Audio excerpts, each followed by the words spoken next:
How? I think I might have pulled a muscle or something.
Donuts and coffee. The two of them go together like chocolate and roses. Cram and indigestion, boredom, and baseball. Like a cold breeze on a summer day, coffee and donuts are a match made in heaven. And if you want the best of both, there's only one place to get it. Slocum's Joe. Because some things in life go better together.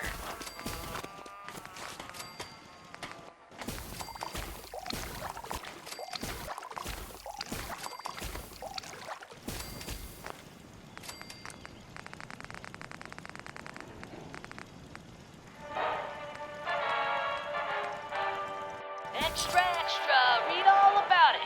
Celebrity dame shot dead. Cops suspect foul play. Extra, extra! Yes, you'll read the headlines in all the papers. Lana Worth, famed starlet, shot dead in her apartment. What the headlines won't tell you is the story that happened behind the scenes and the people who were a part of it. Like me, for instance, Joe Thompson. A promising, brilliant, handsome young writer whose genius has gone unrecognized for too long. And Marge, that beautiful dame who rebuffed the advantages of said writer, probably because she's used to making poor life choices. So, you're a writer, Joe. What have you published? Well, I haven't published anything yet. But people have said I'm promising, brilliant, and handsome. Oh, really? What people? My mother, for one. Now leave me be, I've got a novel to write. Seriously, what a bitch.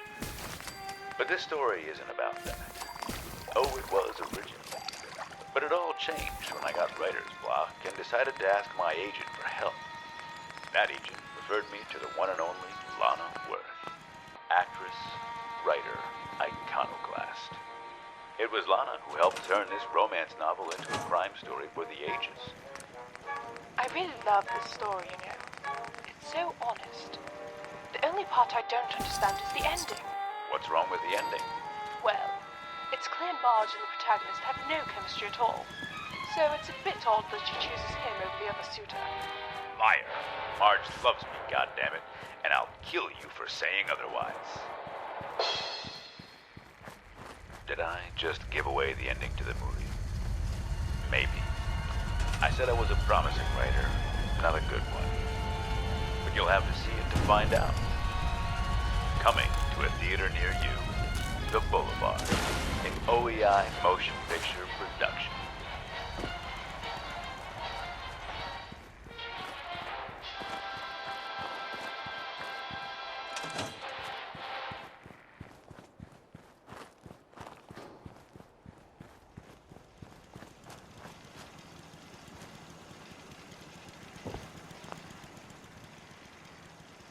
There's no mistaking it. The smell of gray tortoise cigarettes is a natural aphrodisiac, the kind that drives women wild. But what if you are not a smoker? Or what if you're in a restaurant where cigarettes aren't allowed? Now she's bored, yawning, and making eyes at the waiter. There's only one way to keep her interested and keep you smelling like a man. Grey Tortoise Cologne. In every bottle, you'll find the same rich tobacco odors you'll find in every Grey Tortoise cigarette. Just one spray, and you'll have her on your lap, unable to control her nicotine cravings. In fact, she'll be hopelessly addicted to you. Grey Tortoise Cologne. That same great cigarette smell in a bottle.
Ever stop to think about how much leisure time you have? Some of us put this time to good use. And then there's Michael. He doesn't do anything constructive with his time. Instead, he chooses to lie on his bed and look at naughty pictures. Stop that, Michael. God is watching you. Well, what am I supposed to do then? Hi. I went Hey, down to the bowling I just alley wanted and to I hung introduce out at the myself. drugstore. I wanted None to of the gang personally was thank there. you for giving us So this I just sit opportunity. here and I'm wait ready for to help supper. with whatever you Michael need. doesn't Just realize say how the word. lucky he is. Not right now. Most of his friends Thanks. don't even Okay. have time to be bored. They spend their days working.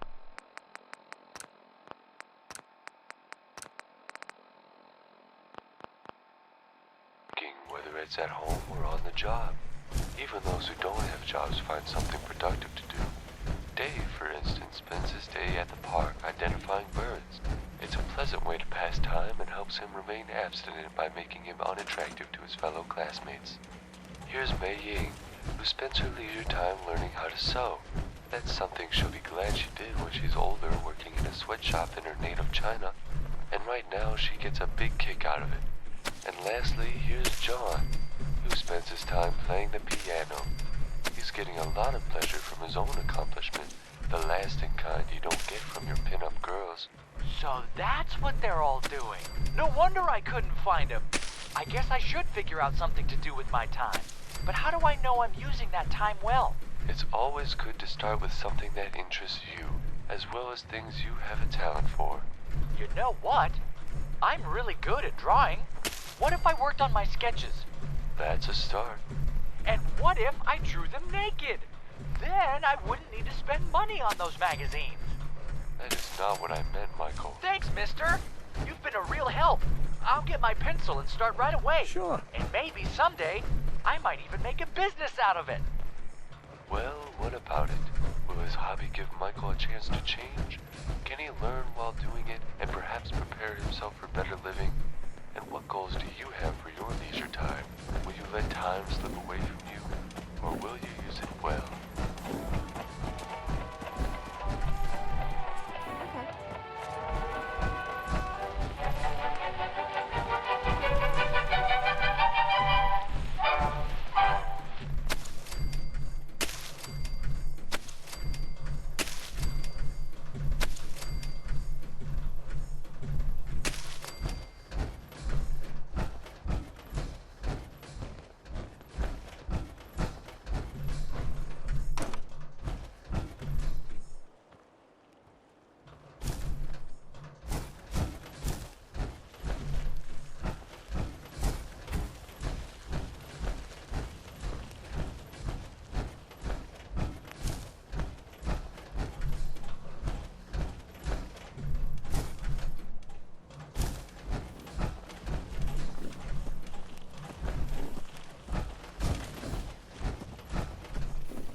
Affirmative.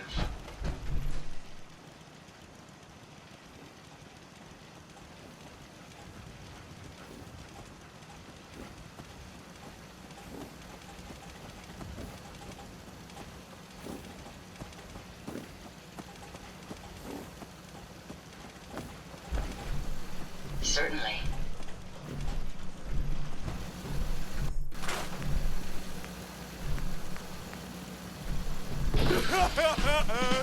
Returning to my duties.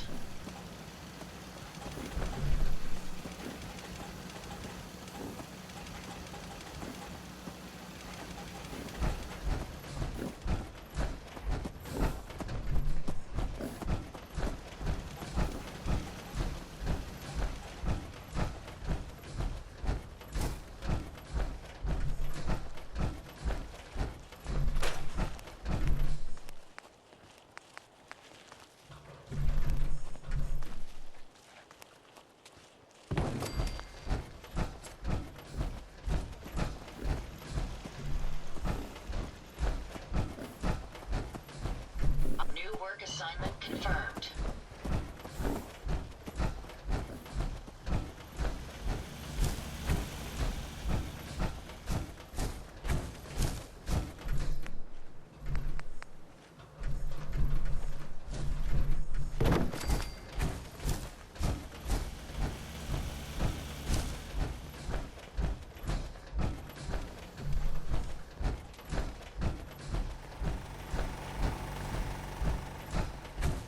Returning to my duties.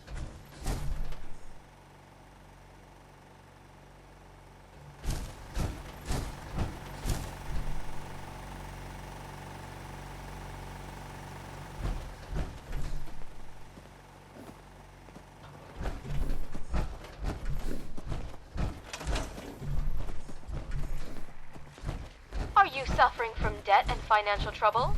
If so, ask your nearby People's Bank for a jar of soothing instant money in the form of a personal loan.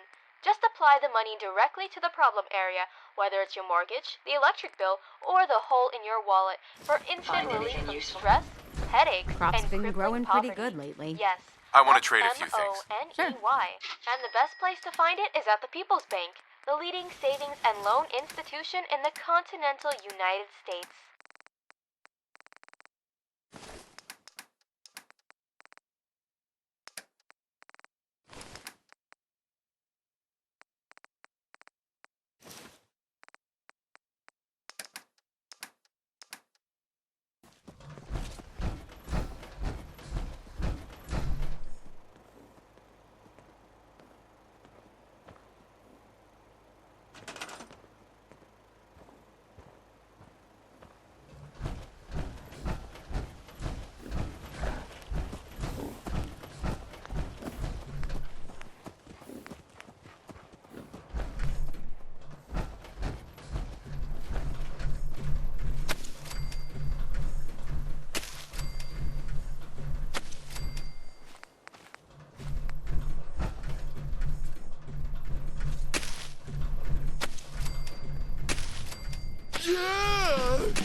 Got it.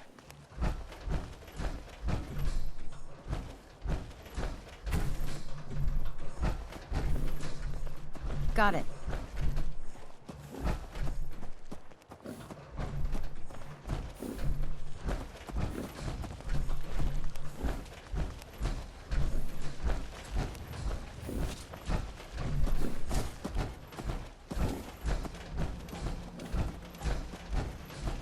Affirmative.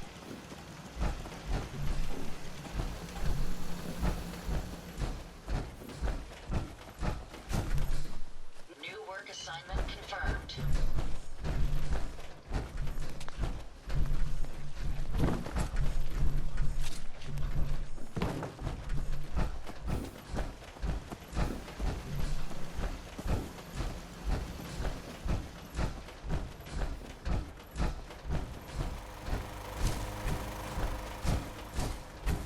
Returning to my duties.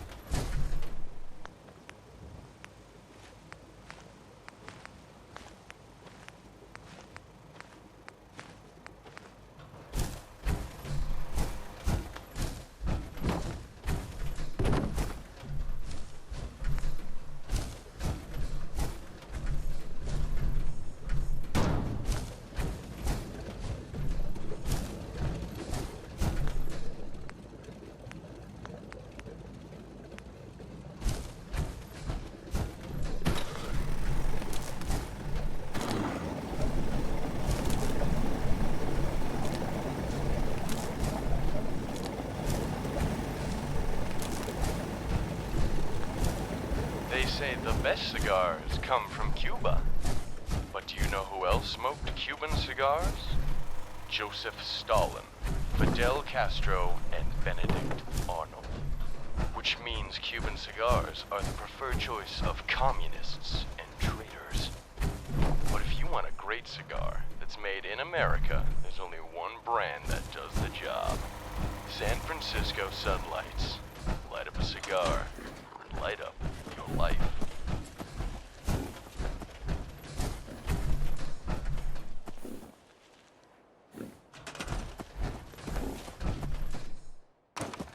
Coming to a theater near you, Dick Patty and the drag strip dolly. He's the man behind the wheel with grease in his hair and lead in his foot. She's his arch rival with a chassis that'll make your motor roar. Ba-ba-broom! You hear the news? Some girl from uptown sending out a challenge to all the gracers on the west side. That's a laugh. There ain't a car in the world faster than Ronnie. It's greased lightning on a two-lane blacktop. And she knows it. That's why she doesn't want to race me. She wants to do a chicken run. But you ain't chicken, boss. A turkey, maybe, but chicken, not a chance. That's right. I don't know the meaning of fear. A teacher tried to tell me once, so I dropped out of the second grade and became a drag racer instead. That's a great story, boss. Still, you think you might want to wear a helmet next time? Helmets are for cowards, just like seatbelts and work and brakes. Now let's go. The boys are waiting.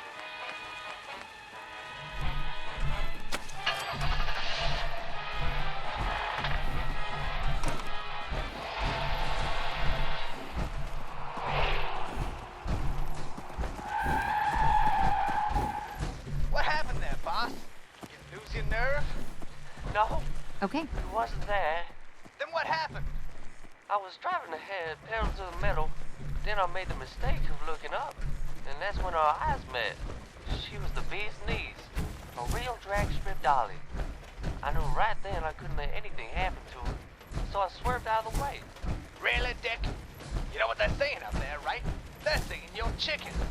I'm not a chicken, damn it. I'm in love. It's a story of thrills, chills, and head-on collisions. Coming this summer, it's Dick Petty and the Drag Strip Dolly.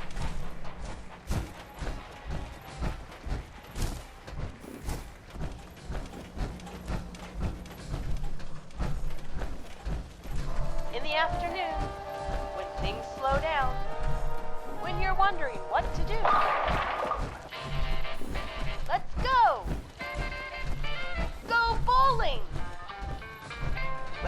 boy or a girl, a novice or a seasoned pro. Sure. Nothing beats the excitement of back alley bowling. For the low, low price of $5,000 a game, you and your friends can enjoy America's new pastime. Don't worry, Bobby. That ball may be destined for the gutter, but your social life is anywhere but, now that you've discovered back alley bowling.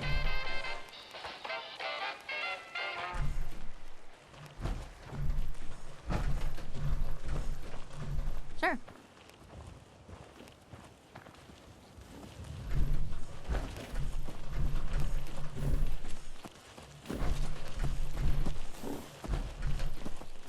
Got it.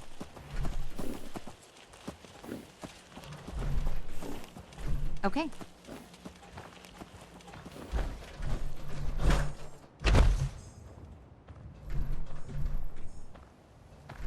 Got it. Sure.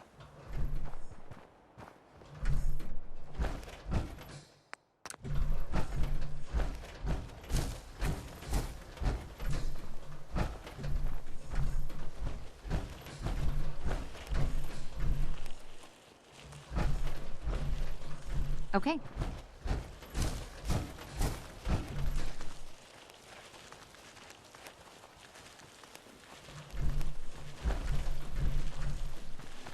Got it.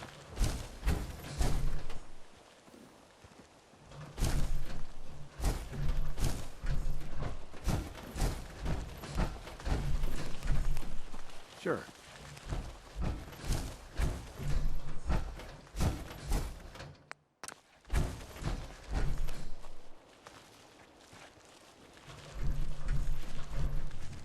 Okay.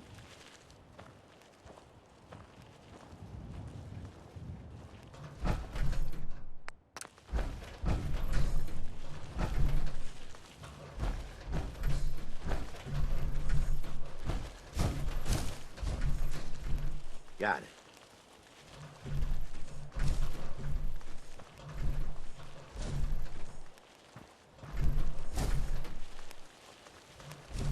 Okay.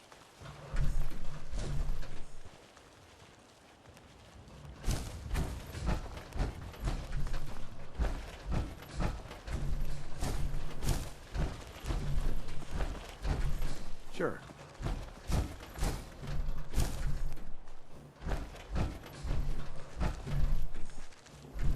Sure.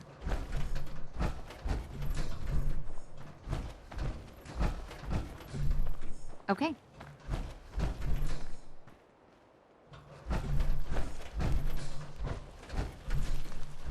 Got it.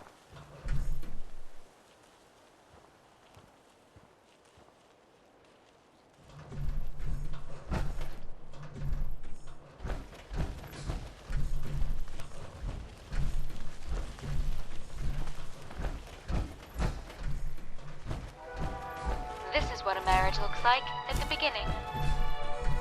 This is what Okay. it looks like 10 years later, after the birth of your first child. And this is what it looks like 20 years later, when you and your partner are going through a messy divorce that statistics say is almost guaranteed, provided you're an atheist. Got it. Marriages built on faith, however, provide the foundation for a stable, loving union. Sure. You and your spouse can work through your issues, knowing that if one of you doesn't, a fiery hell awaits you both for breaking your vows. To find out how to put religion first in your home, visit your local church or synagogue this weekend.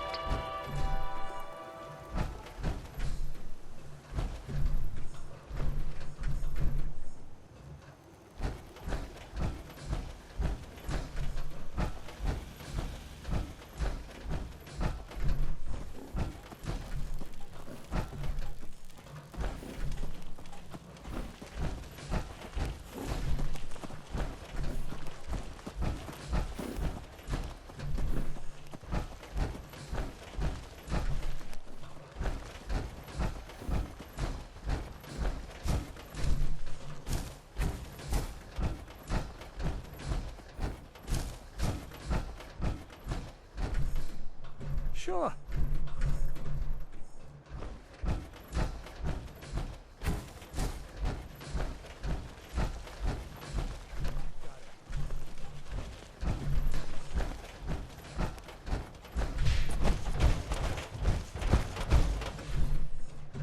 Sure.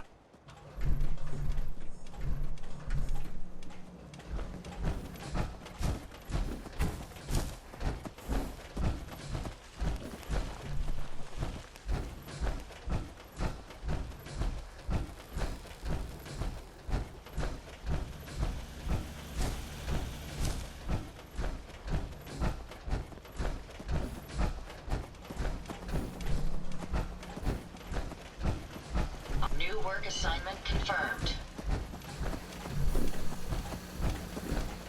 Affirmative.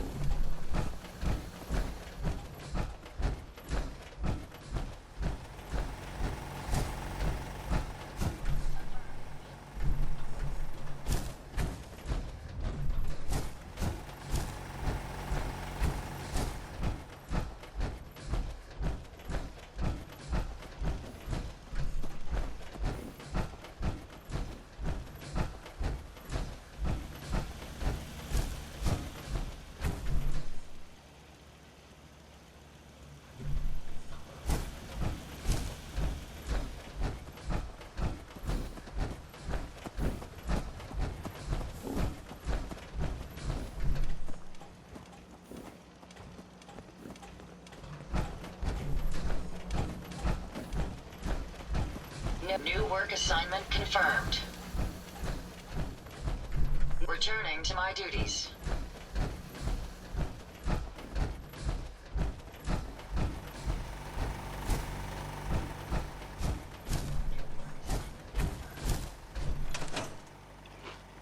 We all know Poseidon as the god of the sea, riding the waves on his chariot of whales. As the guardian of the ocean, he knew everything there is to know about fish, and absolutely nothing about energy. So why would you trust Poseidon Energy to power your home, when you can harness the state-of-the-art nuclear fuel provided by the people at Mass Fusion? Mass Fusion, because the name says it all.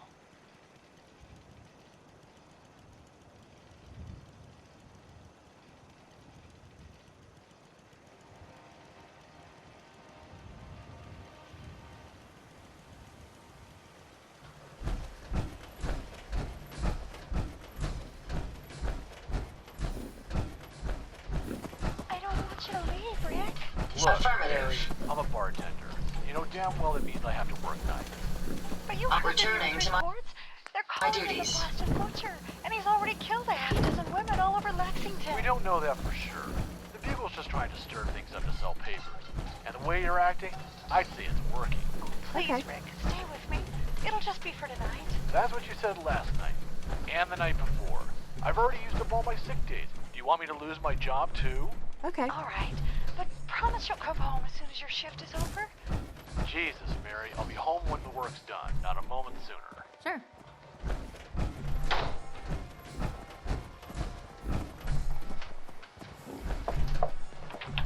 Who is it? I'm afraid of your husband. He asked me to check up on you, make sure you're all right.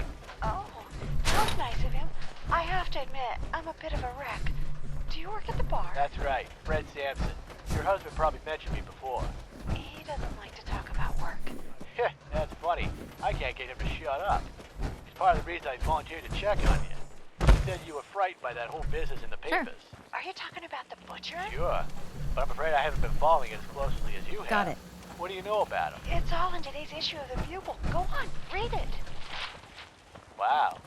It says here you killed 6 Okay. women, all redheads in their 20s. Say, you're a redhead. That's right. And you're about 25, right? 22. Ah, now I see why you're worried. It's not just that. If Sure. you read further down, there was also an eyewitness who saw him leave the building of one of the victims. They said he was a Caucasian man, about 6 feet tall, with blonde hair and blue eyes. And I've seen at least 3 men that fit that description living on this street alone. 6 feet tall, blonde hair and blue eyes. Hey, come to think of it, I fit that description. It also mentions he has a bit of a limp. I've got a bum leg from a shrapnel wound I got in Korea. And one other detail. They Got said he it. carved the letters FS on the bedpost of one of his victims. The police think it might be his initials, like Frank Smith.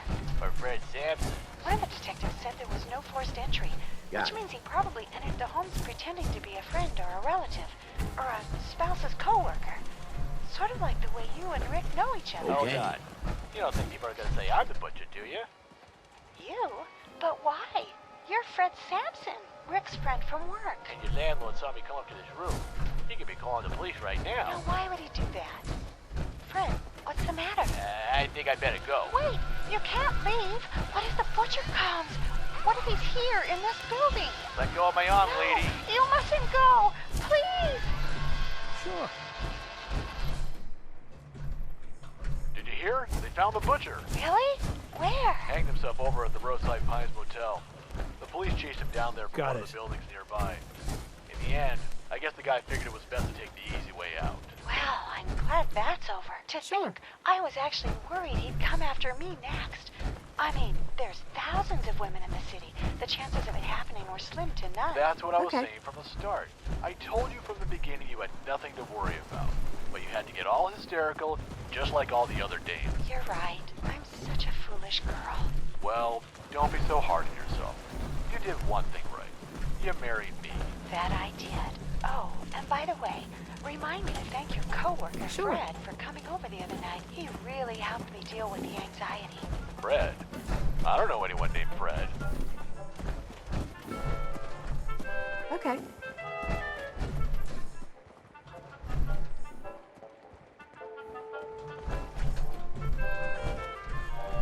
Got it.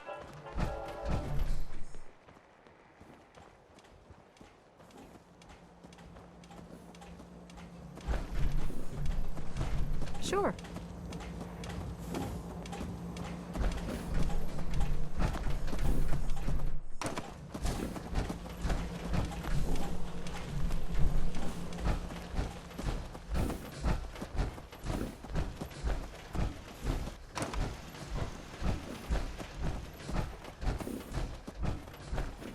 Got it.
Okay.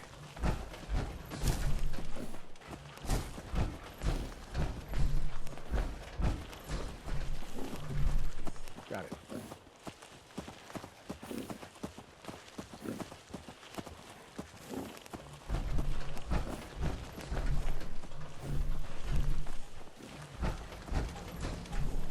Okay.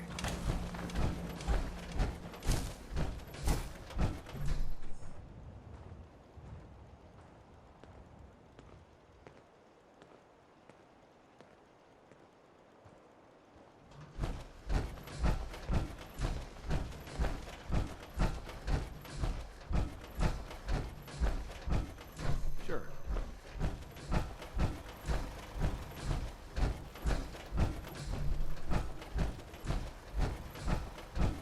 Yo, this is Boss Man Blake here telling you about Wicked Shipping, the best, baddest, and fastest shipping company in all the Commonwealth. Got cargo that needs to be in Springfield by tomorrow? Our fleet will be there wicked fast, with better service and friendly drivers who are more reliable than bread on a spucky. Don't go with them other chowder heads. Go with Boston's own Wicked Shipping for all your transport needs.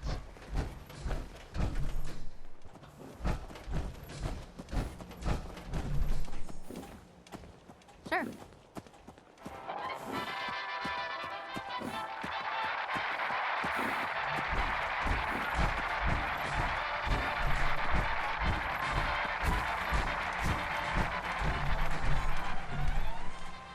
So, John, got any plans tonight?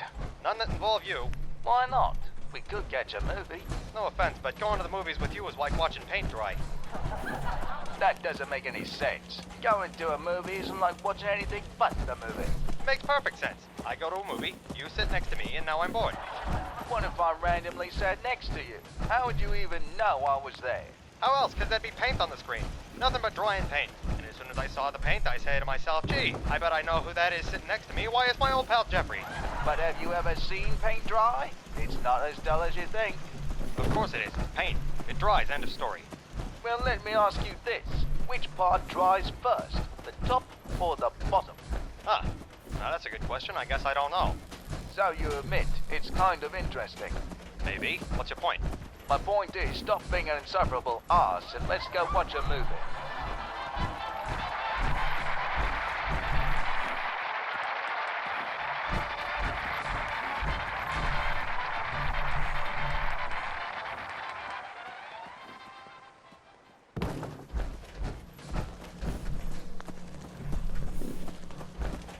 If you want the real story, the kind with deep angles and sharp writing, there's no better place to get it than the front page of the Boston Bugle.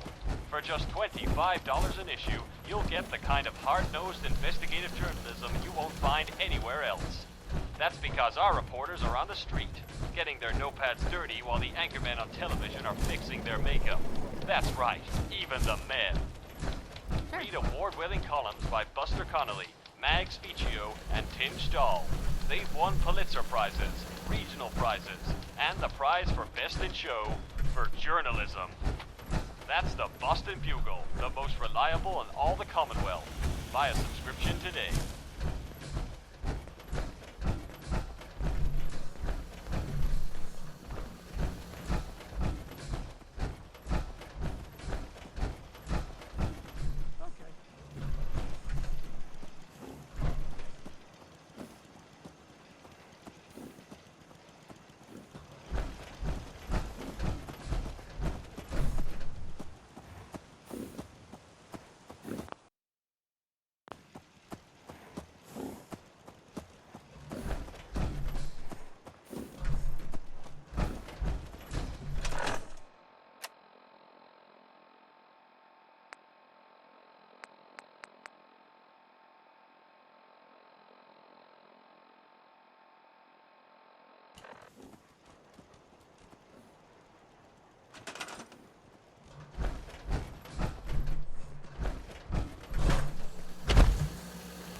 Timmy, where's your brother?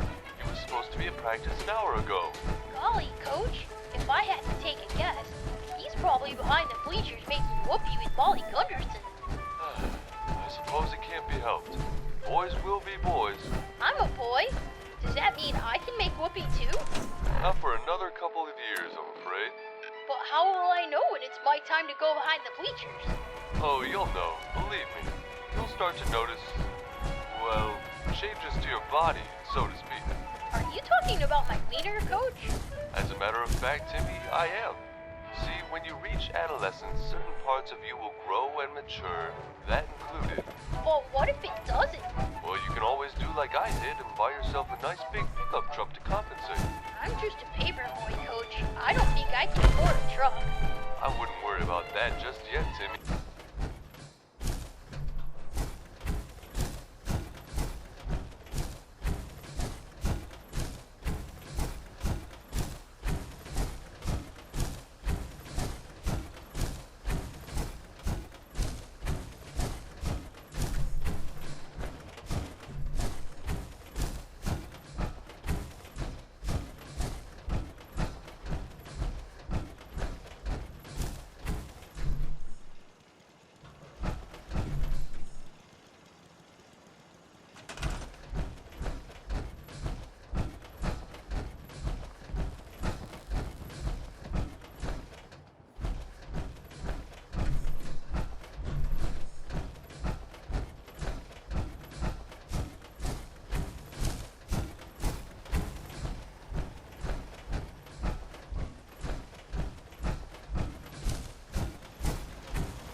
You're just about out of gas, but the nearest red rocket is miles away. What do you do?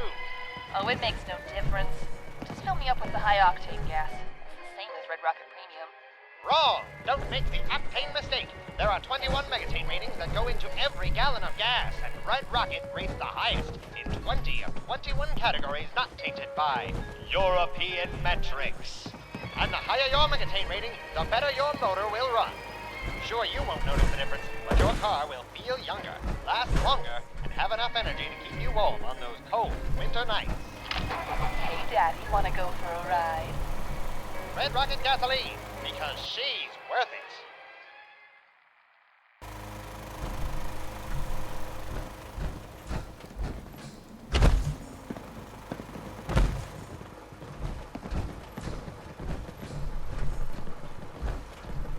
If only you'd been here when those raiders first showed up. Mary may still be alive.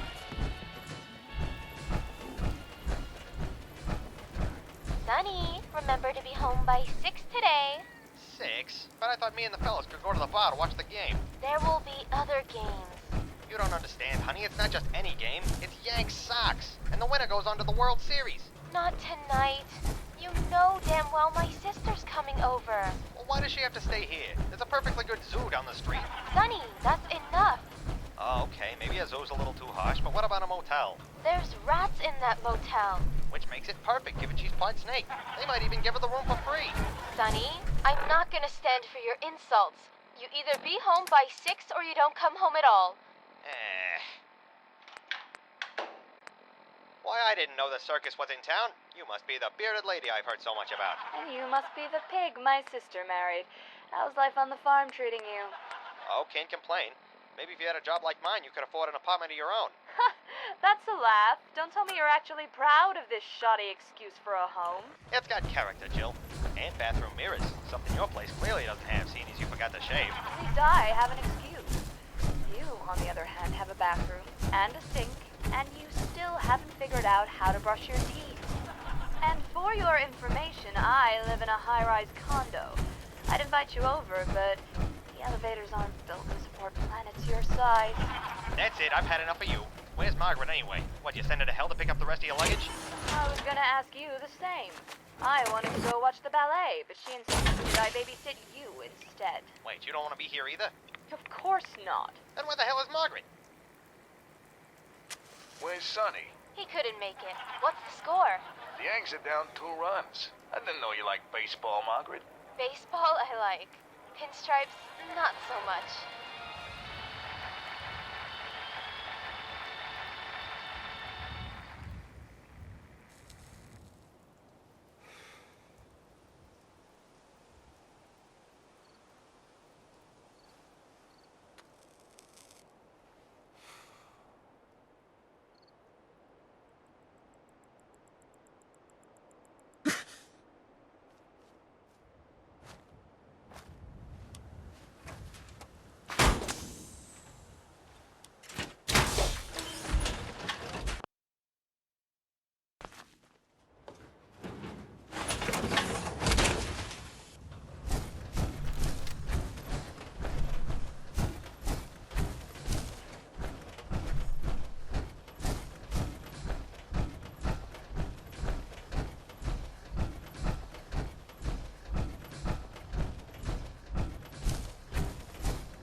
At the Slocum's Joe Roasting House in Boston, Massachusetts, something special is brewing. Here, a new blend of coffee is being brewed in secret, with beans from the mountains of Colombia, Nicaragua, and Detroit. For the launch of this new blend, minor league pitcher Connor Affleck visited with Roastmaster Kim Welsh to see how it's made. When they told me I was getting a cup of coffee, I thought I was being called up to the majors.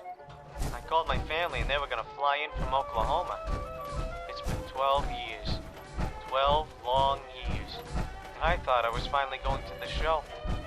Even if it was just for a cup of coffee. That's what we make here. Coffee.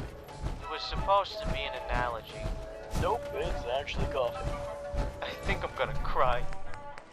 Coffee is very complex, Connor. There are about 1,000 aroma and flavor compounds all told. Of course, you can't taste all of them, but you can taste a lot. Yeah? How many can you taste? Right now, just one. Coffee. But I'm still working on the others. I just want to go home. As you can see, these coffee samples all taste great individually, but what makes Slocum's show special is the blend. This is the stuff the big leaguers drink in every clubhouse. Big leaguers just like Connor over here. Slocum's Joe, the coffee house that taste builds.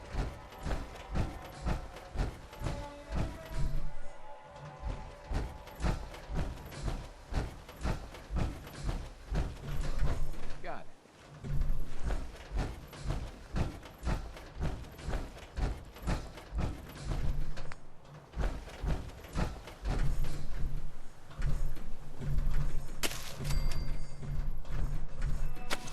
Picture a woman looking at a picture.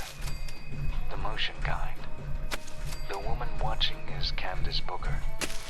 Once a brilliant star, her shine has faded in the light of a new day. Formerly on cloud 9, her forecast for the next decade is never-ending rain.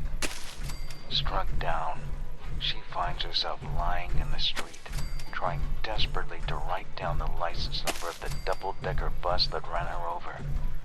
A bus called Fame. Would you like some more tea? It's almost noon and you've been in this room all day. Tell me, Mr. Perkins, when you look at this picture, what do you see? I don't know, Miss Booker. I just walked in. You see nothing, because it's empty. Films today are artless drivel designed for simpletons, perfect for today's youth. What with their jukeboxes and fast cars and rock and roll. Whatever happened to charm and romance? Whatever happened to the 1930s? Well, it wasn't good times for most people, Miss Booker. There is a reason they call it the Depression. And what do you think I am now? Happy? No. I'm more depressed than I've ever been. I don't think that's what they mean by depression, Miss Booker. And what do they mean, Mr. Perkins? Ah, that's just another thing that's wrong with today's youth, always speaking in jive. They don't have the class of a Marcus Grant or an Arthur Stewart. Why isn't he in this picture? Isn't Mr. Stewart dead? He is. And his rotting corpse is twice the man these greases will ever be. In fact, we should dig him up. Then they'll see. They'll all see.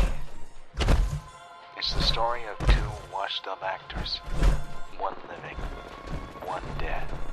On the beach we call Hollywood. It's two people who were once the bee's knees, coming to the realization that when you can fly, knees are not a critical part of your anatomy. Coming to theaters this summer, it's Falling Stars. A story you won't soon forget, about a time you've long since forgotten.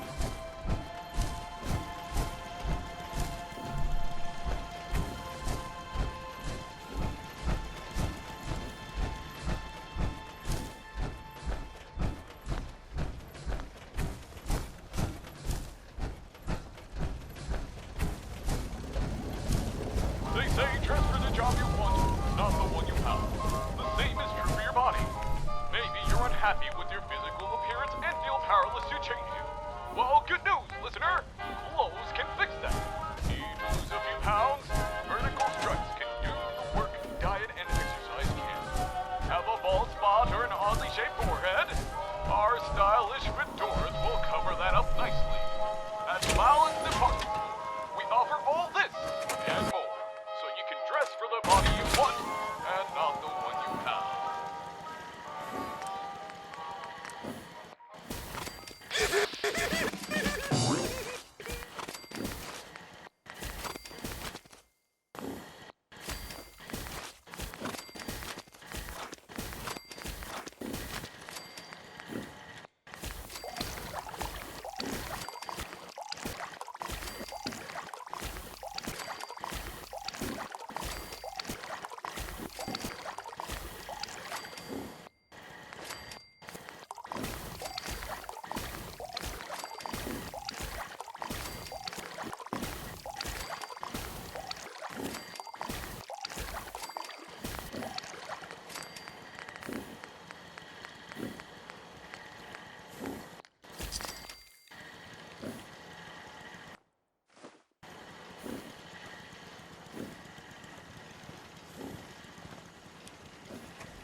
This is a warning to all those listening.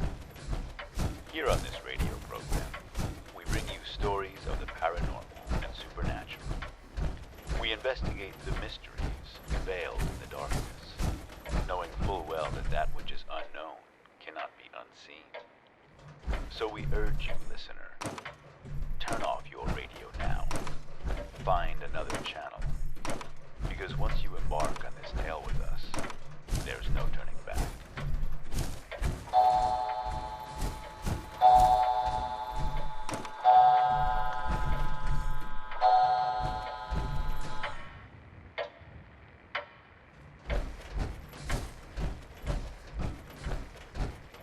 I'm not sure what prompted the discussion. My friend came over for a drink, and the subject somehow wandered over to dreams. That's when I mentioned to him, half in jest, that I never had a dream. Every night I closed my eyes and returned the following morning. My friend found this incredulous, of course. But more than that, he felt pity, as if I was missing out on a vital part of the human existence. I laughed and told him I've had quite enough of that for one lifetime. But he pressed the issue, insisting that dreams were nothing like real life. So I asked him, then how is it when people dream they can never tell the difference? He didn't have an answer. He just shrugged his shoulders and said, you know when you wake up. That night I was weary. Part of it was all the drinking. But it was a long day and it didn't take much for me to fall into a deep sleep. And yet for some reason the next morning I felt like I hadn't slept at all. It was unusual, but not altogether strange. I went about my day the same way I always did, until my friend came to visit once more. This too I found out, because he told me yesterday he was leaving town. When I asked him why he was still here, he said he was leaving tomorrow. At first I thought I simply misheard him, but the things he said, the way he acted, it was clear he hadn't seen me in weeks. Then the conversation from yesterday began to repeat itself. He said all the same things and told all the same stories, right up to the point where the subject turned to dreams. In fact, I found the same question coming out of my mouth, just as he finished insisting dreams were nothing like real life. Then how is it when people dream, I asked him, they can never tell the difference? From then on, I started to notice things. Little things, tiny little clues that revealed the truth. Things like the taste of a cold beer, the sound of a seashell, or the touch of someone you love. Oh, it was an adequate impersonation, I'll give it that. But there was something off. Something about the world that made it feel like a stranger. It occurred to me then that maybe I was still asleep. That this was God's way of humoring me. If that was the case, and this was truly a dream, then all I had to do was ride it out. At some point, I would wake up. But when days turned to weeks, and weeks turned to months, and months to years, I began to lose conviction that the old world, my world, was the waking one. Maybe that was the dream, and I had only now woken up. There was really only one way to find out. If I'm wrong, then I imagine the coroner will rule this a suicide. But I'm making this recording now, so you'll know I didn't make this decision lightly. I just know that if I don't do something now, I may be stuck in this world forever, a world in which I don't belong. And whether this is wisdom or folly, dream or death, the answer is on the other side of that noose. My hope is that I'll know when I wake up.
been said that a dog is man's best friend.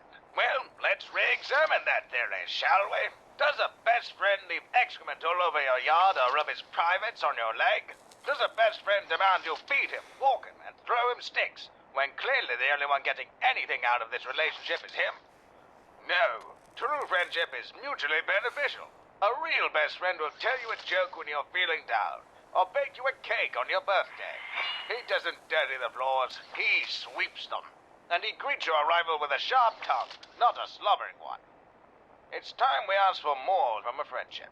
General Atomics Mr. Handy, man's best friend, reinvented.